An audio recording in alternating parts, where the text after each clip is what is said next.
In the modern workspace, the wilderness has taken on a new form.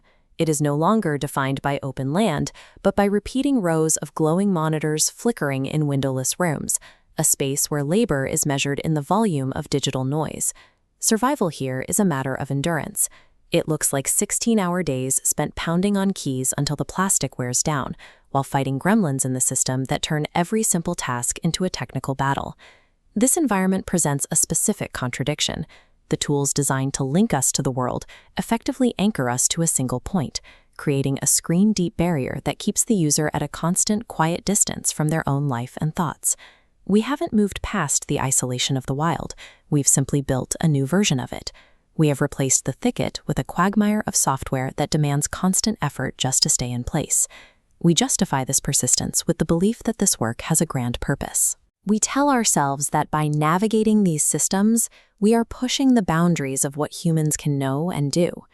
In this software quagmire, the daily experience is a rigid loop of tasks, system failures, and corrections. But eventually, the workflow collapses under its own technical weight, turning a productive loop into a dense maze of maintenance. The constant friction of fighting these technological gremlins results in a specific kind of exhaustion. By the time the screen finally goes dark, the user is left emotionally drained and hollow. When we define progress through these technological milestones alone, we ignore the internal cost. We see the data generated, but we miss the burnout of the person behind the keyboard. That 16-hour cycle eventually comes to a close, and in the moment the screens are finally cut off, the physical world offers a different kind of path. There is an immediate release in that transition. Seeing an end to the technical fighting allows the nervous system to finally step away from the workstation and begin to decompress. This is the second wilderness, a literal environment of pine and white birch. It is a space where the rules of software do not apply and where digital constraints have no presence. Returning to this setting is more than just a break. For a nervous system conditioned by artificial complexity, the simple, predictable patterns of the natural world act as a necessary reset. Walking into a forest of birch and pine shifts the focus from the micro details of a screen to the massive scale of the woods. You can see the difference in the architecture. Unlike buggy code that requires constant patching, the branches are thick with leaves, and the birch trees stand firm, operating with a biological precision that doesn't fail. The digital world demands constant, frenetic input and never-ending corrections. In contrast, nature operates on passive presence.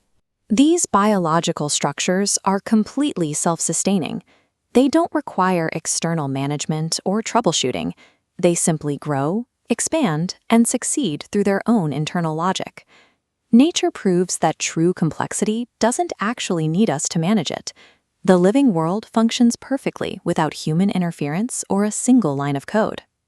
Eventually, the established trail falls away. You find that you have wandered into the dense, unstructured parts of the woodland. In our digital lives, being off the path triggers an immediate anxiety. We are trained by our devices to fear losing our coordinates or deviating from a calculated route.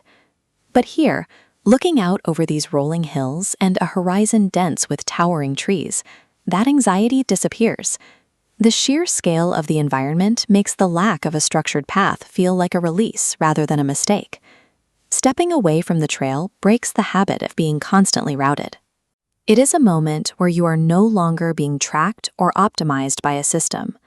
Surrounded by hills and woodland, you are untethered from timelines and software. You are, quite simply, lost in the wilderness. There is a notable contrast here. To be lost or trapped in the digital wilderness is a source of frustration and misery, but being lost in the natural world provides a sense of profound happiness. To survive the digital traps we've built, we have to find our way back to the living world. We have to embrace the experience of getting